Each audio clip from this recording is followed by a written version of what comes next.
부산에서 여자들, 그리고 남자분들은 잘 모르겠지만, 여자분들은 이 서울말씨 쓰는 이 남자를 참 많이 좋아합니다. 이렇게 뿅 갑니다. 그래서 부산에 한동안 이런 유행하는 이야기가 있었습니다. 서울말을 부산 사람이 배우고 싶어서 이렇게 하는 흘러가는 말이 있는데, 야, 서울말씨 쉬워. 서울말은 올라가는 말만 있다며? 아니야, 내려오는 말도 있어. 이렇게 해서 서울말씨를 한번 써보고 싶었던 사람들이 이야기로 많이 이렇게 써보고 사용하곤 했었답니다. 요즘 부산을 사람들이 뭐라고 부르는 말이 있습니다. 혹시 들어보셨나요, 부산? 부산은 항구 도시고, 부산은 바다의 도시죠. 회가 유명하고. 그래서 요즘 부산을 일컬어서 노인과 바다라고 이렇게 말을 합니다. 모르시는 분들은 안 웃고, 아는 부산 사람들은 다 웃으시더라고요. 왜냐하면, 우리가 허밍웨이의 그 책 저서인 그 노인과 바다를 보면은 그 노인은 그냥 고기잡이 하시는 어른으로 나오지요. 근데 부산은 지금 인구 절벽이고, 그리고 많은 젊은 사람들이 다 이렇게 수도권 쪽으로 이렇게 가다 보니까 남아있는 빈집들이 엄청 많은 데다가 노인들이 많다. 그래서 노인과 바다라고 이렇게 불리는 참 우픈 얘기죠. 너무 안타까운 그런 이야기인데, 그런 곳이 바로 지금 부산의 현실입니다. 그런데 제가 지금 여기 와서 또 보니까 일단 아까 우리 유치부 선생님들 보면서 제가 같이 춤출 뻔했습니다. 너무 역동적이시고 열정이 있으시고, 전 찬양하면서도 은혜를 다 받아서 좀 가도 될 것 같은데 집에 색소폰 받지요. 너무 마음이 많이 울리고 찬양 때문에 열정. 우리 목사님 찬양 인도도 하시네요.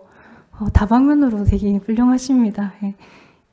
그런 교회를 제가 와서 보니까 정말로 꿈이 가득한 이름처럼 젊은 세대, 그리고 특별히 주일학교 학생들이 많아서 그 아이들이 모두 다 꿈이잖아요. 정말로 꿈이 가득한 교회이구나. 그리고 또 어른들이 그 아이들을 바라보실 때 느끼는 그 비전과 소망들, 아이들 보면서 꿈꾸고 계시는 그 어른들의 꿈이 정말로 가득한 곳이구나 라는 생각이 들면서 참 많이 부러웠습니다. 네, 이제 말씀을 제가 이제 나누도록 하겠습니다. 저는 작년까지 이제 유치부 전도사로 있다가 2025년 1월 1일부로 잠시 하나님께서 또 쉼을 주셔가지고 지금은 고신대학교 한국어 교육원, 그러니까 유학생들, 베트남, 중국 오는 유학생들에게 한국어를 가르치고 있는 한국어 강사로서 하나님이 또 기회를 주셔서 지금 그렇게 섬기고 있고요. 그런 와중에 제가 이곳에 오게 되었을 때는 하나님께 물었습니다. 하나님, 제가 왜 유치부 열심히 정말로 막 아기학교하고 유치부하면서 막 하루하루가 너무 분주할 때 저 오히려 저를 이렇게 보내주시면 제가 더 따끈따끈하게 그 유치부 현장에 있는 이야기들을 많이 할 수 있을 텐데 왜 지금 하나님 저를 보내시려고 하시나요? 이렇게 하나님께 묻게 되죠. 그랬더니 하나님께서 주시는 깨달음이, 첫 번째는 네가 만약에 지금 하고 있으면 그 충청도까지 갈 수 있겠냐. 그렇죠. 제가 주말이면 더 바쁘니까 아예 엄두도 못 내는 일이죠. 그래서 한 가지 하나님께 그렇게 깨달음을 주셨고, 두 번째는 저는 정말 잘하는 거, 잘난 거, 스펙, 제가 내세울 만한 걸 정말 하나도 없습니다. 그런데 제가 하나님 앞에서 하나님 보실 때, 그래, 명아, 그거는 내가 기쁘다고 흐뭇해 하시는 게 하나가 제게 있거든요. 그게 뭐냐면 바로 하나님의 그 은혜, 십자가의 그 사랑에 대한 부담감을 늘 느끼고 살아간다는 것입니다.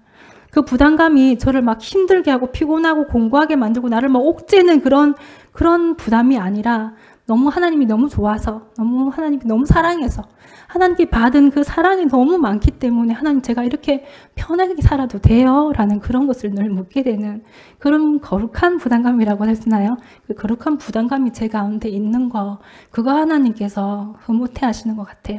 그래서 오늘 제가 이 자리에 온 것도 아무것도 정말 내세울 것 하나 정말 없습니다. 그러나 복음에 대한 열정이 제 가운데 있다는 거, 그 하나님께서 인정해 주시는 것 같습니다. 네, 지금은 제가 김세광 목사님께 저희 교회 좀 와주십시오라는 제의를 들었을 때 처음에는 당연히 못하겠습니다 하고 고민하고 또 기도하면서 이것은 분명 하나님께서 이 말 하라고 목사님에게 깨닫게 해주고, 목사님 저희 부부를 생각나게 해주시구나 라는 생각을 하면서 제가 오늘 나누고자 하는 것은 다른 것 아니라 복음입니다. 복음.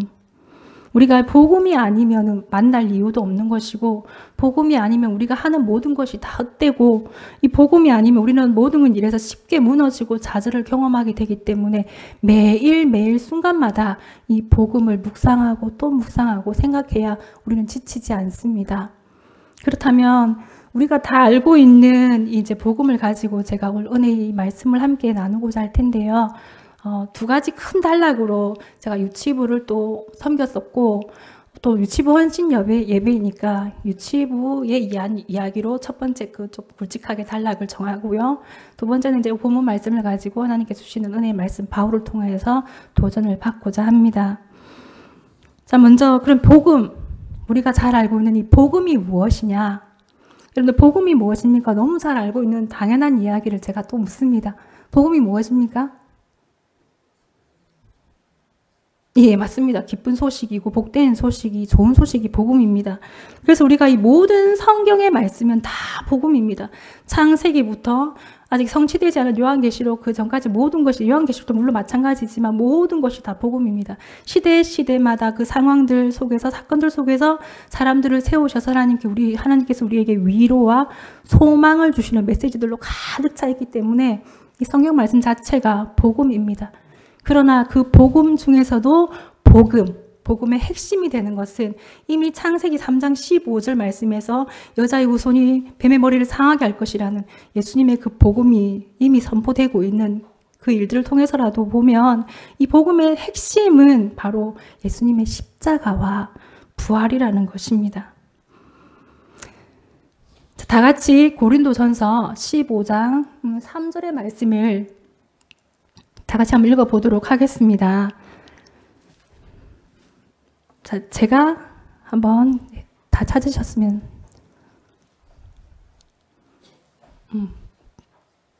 다 같이 한번 읽어보시겠습니다. 내가 받은 것을 먼저 너희에게 전하였노니 이는 성경대로 그리스도께서 우리 죄를 위하여 죽으시고 장사 지낸 바 되셨다가 성경대로 사흘 만에 다시 살아나사. 아멘.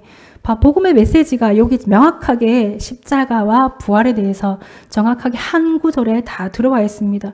그래서 우리가 찬양해야 할 이유와 제목이 되시는 거죠. 아멘이십니까? 네. 자, 제가 유치부를 하면서 굉장히 좋아했던 노래 중에 하나가, 우리 유치부 선생님들이 이 노래 아시는지 모르겠네요. 찬양이라고도 다 얘기를 하시는데, 깡총깡총 토끼, 뒤뚱뒤뚱 펭귄. 이거 모르세요. 이거는, 다행이네요. 왜냐하면 이 가사를 한번 잘 들어보시기 바랍니다. 깡총깡총 토끼, 뒤뚱뒤뚱 펭귄, 반짝아이 달려갑니다. 싱싱. 엉금엉금 거북, 바닷속의 고래, 반짝아이 달려갑니다. 싱싱. 까만 밤이 오면 비춰줄래요? 어두운 마음속에 비춰줄래요? 착한 마음 모아 비춰줄래요? 싱싱 달려갑니다. 자, 여기가 가사인데, 여기 나오고 있네요. 자, 여기서 우리가 좀 이상한 점을 한번 발견해 보실까요? 예배 시간에 불러요, 이 노래를.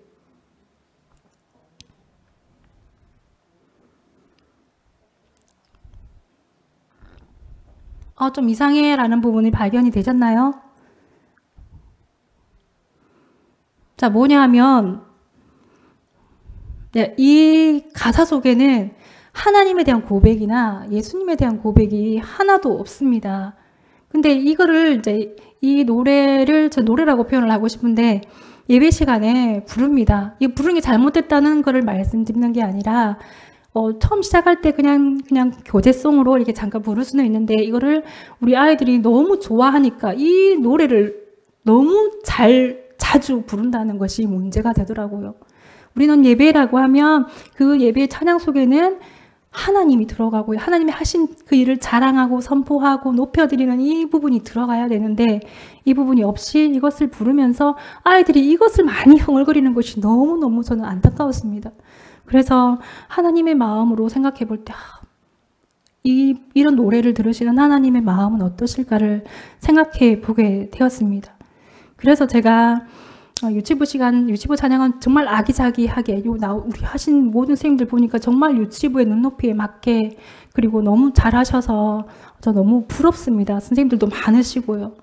그런데 유치부의 찬양이 아기자기하고 가사도 예쁘고 그래야 되는 건 정말 맞습니다. 그러나 이제 아쉬운 부분들을 생각했을 때 제가 이제 그래서 저는 예배 시간에 이 찬양을 좀 넣었습니다. 나중에 우리가 함께 부르게 될 텐데요. 그 찬양에는 넘치는 그 사랑에 예수님의 십자가와 부활에 들어가는 찬양이었습니다. 가사도 굉장히 길고 분위기도 굉장히 무거울 수 있습니다. 처음에는 이제 저만이 아는 찬양이었기 때문에 부를 때 다 교사들도 멀뚱멀뚱 우리 아이들도 멀뚱멀뚱했습니다. 그러나 자꾸만 몇 번씩 부르면서 그 가사 속에 몰입하는 아이들을 볼 수 있었습니다. 교사들도 그 가사를 묵상하는 것을 제가 보면서 그래 이거야 이게 바로 우리가 찬양해야 될 이유가 되고 예배 드려야 될 이유가 되는 그분이야. 십자가와 부활이야. 복음이야. 그것을 느끼면서 계속 부를 때 변화가 일어났습니다. 우리는 아이들의 변화를 기대하시잖아요. 그리고 아이들이 정말 믿음의 뿌리를 좀 깊이 내려가지고 견고하게 좀 자랐으면 좋겠다는 소망이 우리 가운데 다 있습니다. 그렇다면요, 우리는 이 복음, 예수님의 십자가와 부활에 대해서 끊임없이 계속 부지런히 이야기하고 가르쳐야 합니다. 우리는 그것을 세상적인 말로 하면은 반복학습이고 또 조금 더 진하게 얘기하면 이게 세뇌입니다. 절기뿐만 아니라 저는 말씀 중에 십자가와 연결고리가 있다. 이라면 최선을 다해서 말씀을 전했습니다. 시청각 자료도 그냥 PPT로만 의존하지 않고 입체적인 자료를 만들어서 예수님 십자가 만들고 피 흘리시는 가시미 연류관 쓰신 예수님 만들고 이렇게 못 박히는 것 부직포로 다 만들고 그리고 부활하신 그 부활의 장면에 대해서도 입체적으로 무덤 만들어서 열리는 거 이런 거 하고 그렇게 해서 예수님 십자가에 대한 이야기가 나온다 놓치지 않고 최선을 다해서 말씀을 가르쳤습니다. 여러분 교회 학교의 그 교육기관이 모두가 다 정말 중요하지요. 너무너무 중요합니다. 그러나 유치부가 제일 중요하다고 생각합니다. 왜냐하면 오늘 유치부 헌신 예배이기 때문이 아니라 지금부터 제가 말씀드리고자 하는 것은 왜 유치부가 중요하냐 그 말씀을 함께 다른 부서에서 좀 기분 나쁘시지 않게 잘 받아들여서 주님 주시는 마음으로 잘 함께 들으셨으면 좋겠습니다. 여러분 교회 꿈이 가득한 교회는 어떻게 하는지 모르겠지만 교회마다 연말 또는 연초가 되면 수료식을 다 합니다. 그렇죠? 그러면 이제 부서마다 부장 선생님들이 다 나오셔서 이렇게 전달식 하는 것이 있더라고요. 그 봉투를 준비합니다. 그게 이제 우리가 올려보내는 아이들입니다 하고 명단을 그리고 모든 이렇게 인적 사항들을 다 기록해서 전달식을 하더라고요. 그러면 유치부 부장 선생님 쭉 이렇게 부서 순서대로 서가지고 맨 먼저 유치부 부장 선생님이 이렇게 봉투를 초등부 부장 선생님에게 전달을 합니다. 악수를 같이 합니다. 그 악수를 할 때 그 악수 속에는 우리 잘 키웠으니까 잘해라. 하나도 잃어버리지 말고 라는 이 무건의 협박도 있지만 잘 부탁합니다. 라는 그런 애정과 그런 간절함이 들어있는 악수를 하면 다시 그 받으신 초등부 선생님은 초등부의 명단을 중고등부로 또 중고등부는 청년부로 전달을 하는 그 전달식이 있었습니다. 저는 그 모습을 보고 있느라니 어느 날 마음이 너무 아프고 짠했습니다. 왜냐하면 유치부 부장 선생님은 여기는 다 영유아부까지 다 포함을 해서 말씀드리는 겁니다. 받는 게 없잖아요.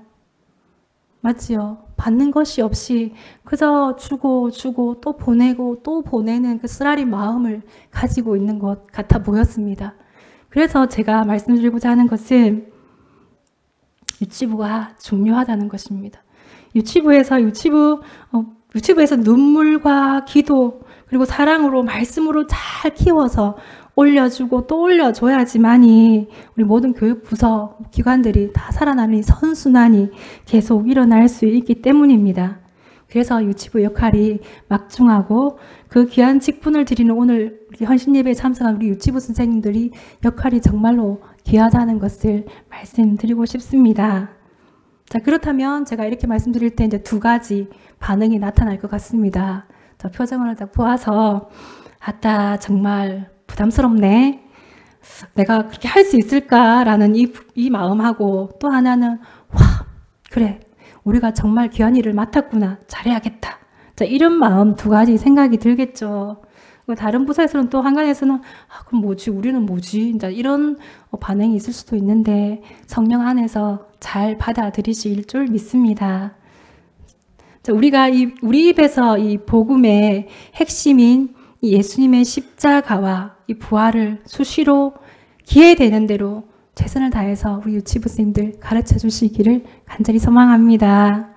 자, 우리에게는 그 어떤 것도 선한 것이 없습니다. 아이들을 가르칠 만한 그 선한 것이 나에게는 없지만 유치부의 가정 또한 우리가 다 케어를 하고 돌봐야 되는 그런 상황입니다. 왜냐하면 유치부는 엄마 아빠의 그런 손길이 더 많이 필요하고 가정에서 보내는 시간이 더 많기 때문에 같이 가야 됩니다. 그래서 우리 유치부 선생님들은 아이들뿐만 아니라 가정까지도 돌보고 케어해야 되는 그런 위치에 있습니다. 그러나 우리에게는 그런 변화시킬 만한 능력이 아무것도 우리에게는 없습니다. 그러나 우리 아이들이 받은 그 마음에 혹시 상처가 있거나 매임과 슬픔, 절망 속에 있는 가정의 아이들, 그리고 가정에 있다면 우리는 능력이 없지만 이 십자가 그리고 부활, 이 복음은요 능력이 있습니다. 일단 나중에도 제가 좀 말씀을 드리겠지만 우리 말씀의 능력과 찬양의 능력도 물론 정말 있습니다. 그러나 우리의 삶에서 가장 많이 느끼고 직면하게 되는 것이 뭐냐면 죄의 권세입니다. 우리 유치부 아이들 죄 안 짓는 거 아니잖아요. 그렇죠? 아이들도 죄를 짓고 거짓말도 합니다. 이 죄의 권세, 사망의 권세, 이 모든 저주된 이 모든 권세 가운데서 우리를 자유케 하시고 해방케 하신 것이 바로 예수님의 십자가와 부활이기 때문에 이 복음이야말로 가장 강력하게 아이들을 변화시킬 수 있는 능력임을 믿습니다. 자, 그러면 이제 본문 말씀을 가지고 우리 함께 은혜를 나누도록 하겠습니다. 빌립보서는 여러분들 잘 알고 계신 대로 옥중서신입니다. 신학적인 그 말씀으로는 제가 많이 말씀드리지 않겠습니다. 왜냐하면 충분하게 말씀을 많이 배웠으리라 생각을 합니다. 빌립보의 가장 중요한 주제라고 할 수 있는 것은 기쁨입니다. 아이러니하게도 지금 바울은 감옥에 있고 수감된 죄수의 신분이면서도 기뻐할 수 있었던 그 근거가 있습니다. 그 비결이 바로 그리스도라고 분명하게 빌립보서의 모든 말씀 속에 계속 언급되고 있는 것이 그리스도로 인하여서 바울은 기뻐할 수 있다라고 그렇게 고백을 하고 있습니다. 성도가 개인적으로 그리스도를 알아가면서 그분의 사랑이 어떠한지, 그분의 능력이 어떠한지 알아가면서 전적으로 그분을 의지하게 되고 그분의 섭리를 신뢰함으로써 기뻐할 수 있다는 것입니다. 그럼 빌립보서 1장을 통해서 두 가지를 한번 살펴보겠습니다. 네, 첫 번째는 지금 바울은 감옥에 있다는 것입니다. 빌립보 성도들을 생각하면서 간구하고 또 감사하고 있습니다. 기뻐하고 있습니다. 우리 8절 말씀을 한번 같이 읽어보도록 하겠습니다. 8절 빌립보서 1장 8절 말씀입니다. 지금 많이 금요일이라 많이 피곤하신 줄 압니다. 그래서 같이 말씀을 또 읽어보도록 하겠습니다. 자, 시작. 내가 예수 그리스도의 심장으로 너희 무리를 어떻게 사모하는지 하나님이 내 증인이시니라 라고 고백을 하고 있습니다. 무사람의 마음을 너무나도 잘 알고 감찰하시는 하나님 앞에서 바울은 이렇게 당당하고 자신 있게 내가 그리스도의 심장으로 너희 무리를 사랑하고 생각하고 기도하고 있다라고 그렇게 고백을 하고 있습니다. 바울은 예수님의 마음을 소유한 사람입니다. 자신의 이익을 위해서 살아가는 것이 아니고 정말 신적인 거룩한 사랑을 했다는 것입니다. 우리도 주의 일을 이제 하노라고 보면 이렇게 매임을 경험할 때가 많을 줄 압니다. 이 바울처럼 우리가 감옥에 실제로 매여 있는 것이 아니라 환경적으로 너무 분주해서 바빠서 이렇게 매일 때가 있습니다. 그리고 질병으로 그리고 피곤해서 공고함으로 눌릴 때가 너무 많습니다. 또 관계적인 것 때문에 영적으로 매일 때도 있고 그래서 영적인 기쁨과 자유함을 잃어버릴 때도 있습니다. 아이들이 사랑스럽지 않을 때가 있습니다. 우리 유치부 선생님들 아이들이 항상 사랑스럽습니까? 오, 감사합니다. 저는 솔직히 그렇지 못했었습니다. 네. 어떤 강습회에 제가 이제 갔던 기억이 나는데 그 목사님의 말씀이 그랬습니다.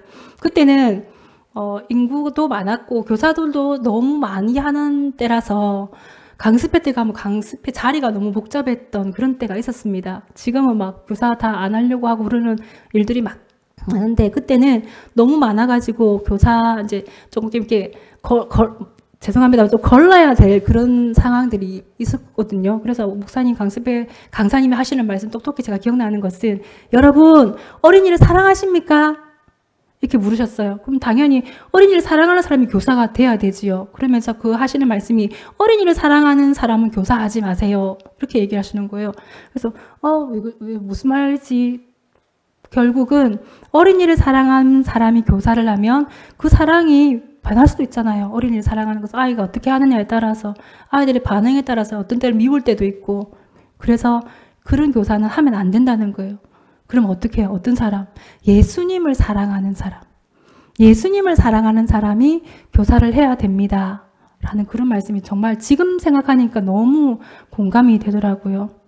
요즘은 소아 우울도 많고 주의력 결핍, 과잉 행동 장애인 여러분들 잘 알고 있는 ADHD가 굉장히 많이 늘어나고 있습니다.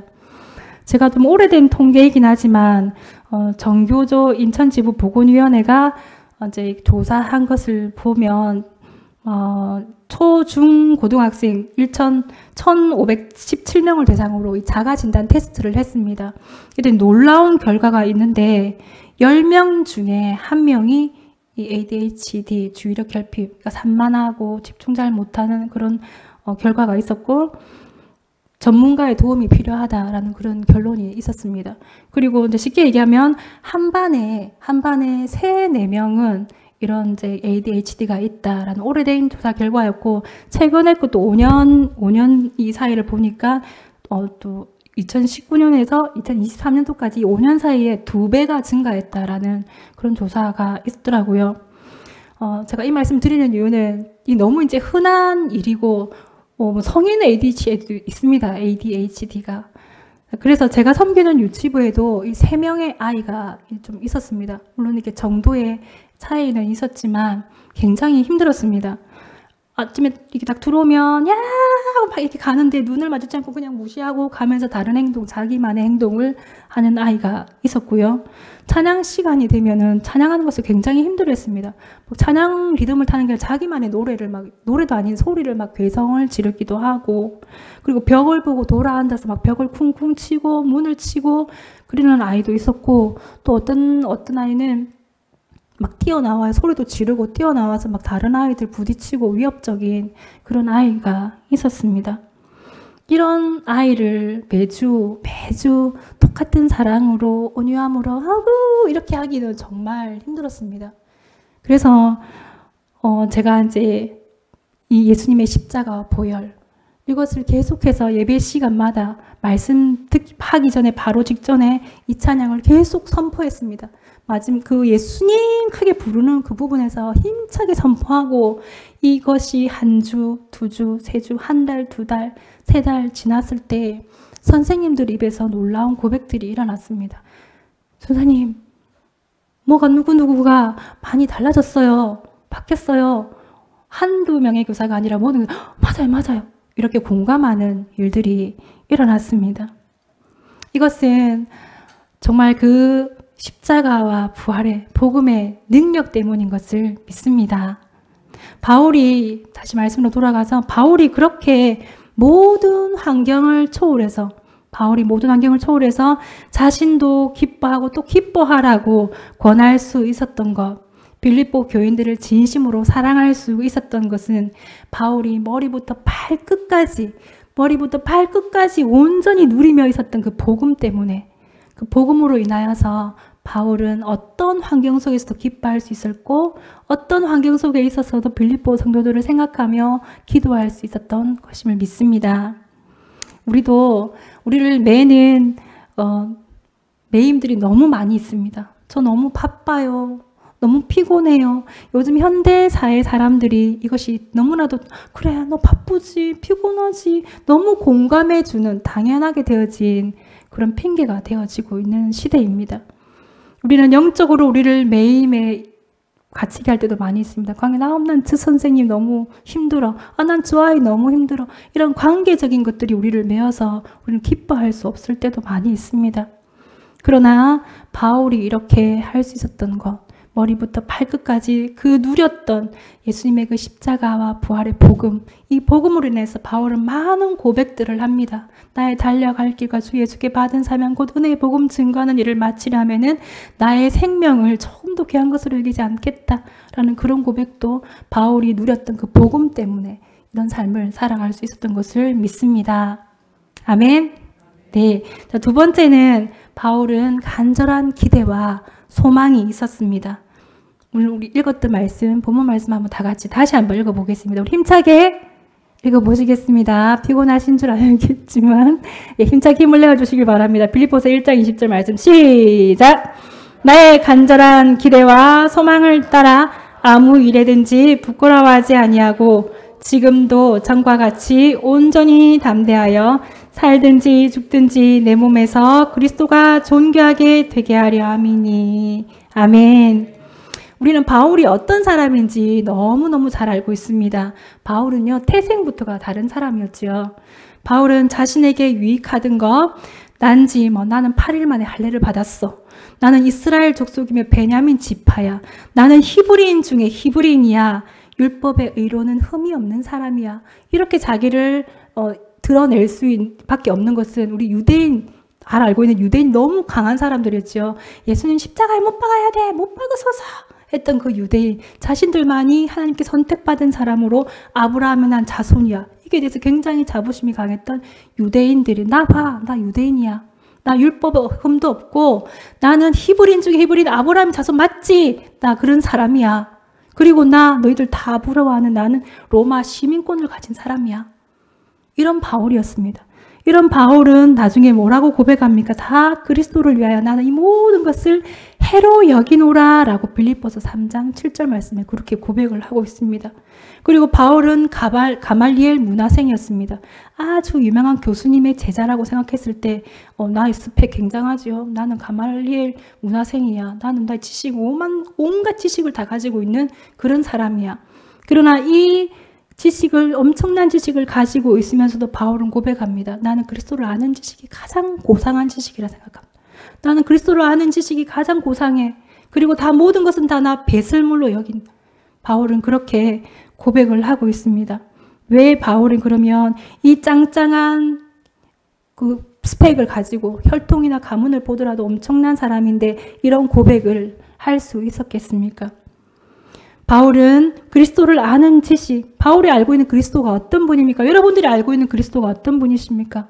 그분은 하나님이셨고 하나님께서 외아들 죄인의 모습으로, 인간의 모습으로 이 땅에 오셨고 선지자로서 하나님의 나라 복음을 전하셨고 그 왕으로서 오셨지만 왕으로서의 권세, 권위, 부귀영화 하나도 누리지 못하셨습니다.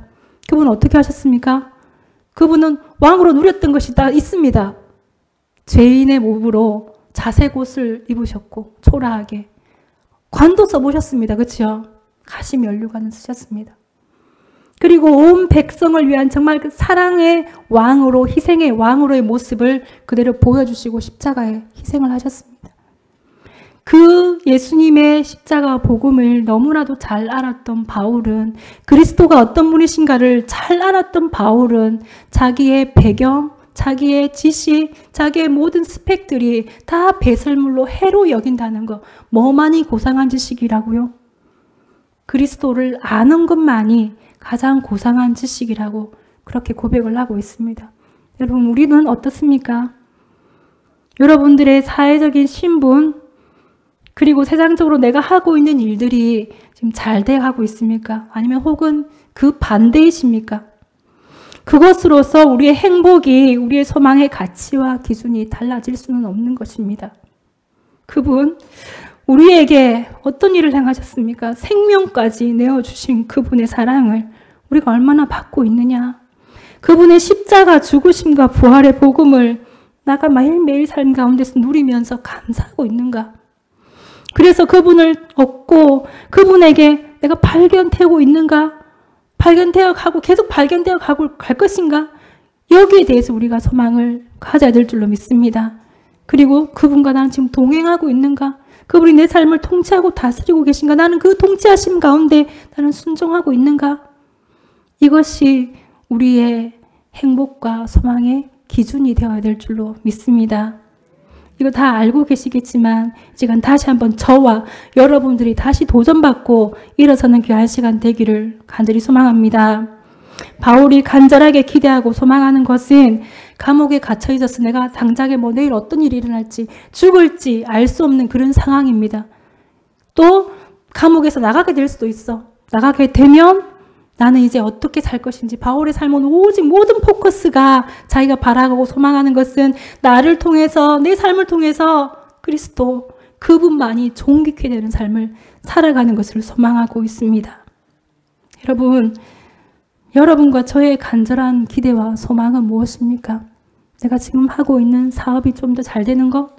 내가 직장에서 조금 더 인정받고 승진하는 것? 내가 하는 가게가, 내가 하는 모든 일들이 좀 잘 되어서 돈 좀 많이 버는 것?